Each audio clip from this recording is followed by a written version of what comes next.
Assalamu alaikum everyone. I'm Varda Hossaini from Economic Club Karachi, and in today's Economic News Desk, we will be discussing a few developments here in Pakistan.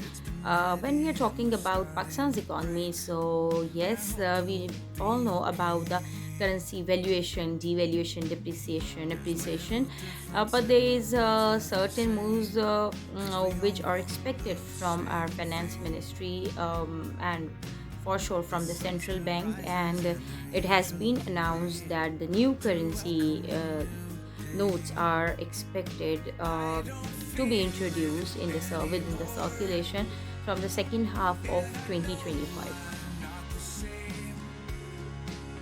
Basically, the denomination of rupee 10, 20, 50, 100, 500, 1000 and 5000 is expected, but the circulation will not start before the financial year 25 to 2026.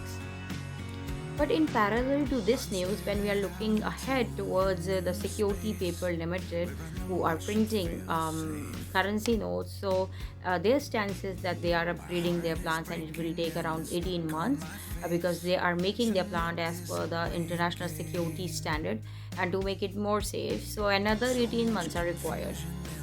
Another good news from the Digital Pakistan is that State Bank of Pakistan (SBP) is launching a digital program named as Invest PK, which will be providing a digital platform to invest directly, and it will be making investment easier for the investors, especially who are interested to invest in the government debt securities like T-bill and Pakistan investment bonds. And one more big news from the Digital Pakistan is that SBP is also expected to launch a central bank digital currency named as CBDC. But again, approval from the government for the legal framework is on go, and as soon as they will be getting the grant for that and permission from that, so for sure, this new CBDC is also expected. As we all know that when we are talking about the housing industry, so it's a well known thought that it gives birth to another 40 industry, and for sure it bring number of employment. It's a good initiative for any of developing country, or you may say underdeveloped country. In the last government of Imran Khan, they also have announced Prime Minister Housing Scheme, and number of the people they got benefited with that. Oppositions, they were making number of comments, and critics, they were again on with their stance.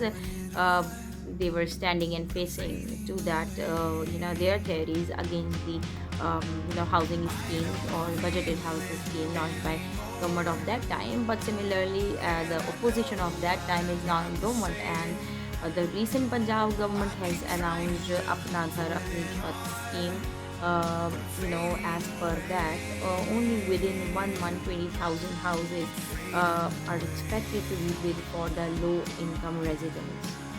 And zero point 0.4 million of the applications with the complete documentation has come forward, and for this scheme, so let's see that how it will work. But on the positive side might be this, that it will give birth and boost to the different industries, ancillary industries, which will for sure help out economy for producing more of the employment, and for sure it will provide a cushion for the unemployment.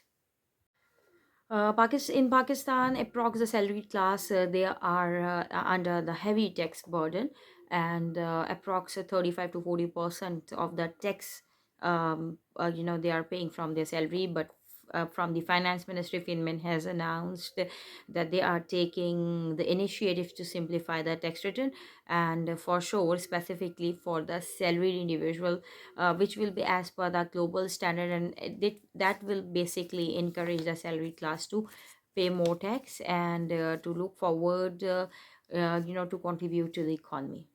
Where on the other hand, with this, Finman has also showed its satisfaction on the immense of the remittances received within Pakistan. A part of that, along with this, they also are very much hopeful for the IT exports, and along with that, they are very much, motivated for the economic growth due to the reduction in policy rate. When we are talking about the international economy, so on the international chessboard, oil and gold, they plays a very important role for investors and for economies. As you talk about Pakistan, so Pakistan's heaviest bill is import bill is oil. So when we are talking about the international economy, so oil is again expected to shrink by 0.6% in 2025, although oil has shown a good growth in last year, and that was standing at 2.4%. But 2025 predictions, they are very slow and very bearish, and it is expected that it will be tightened by 0.6%.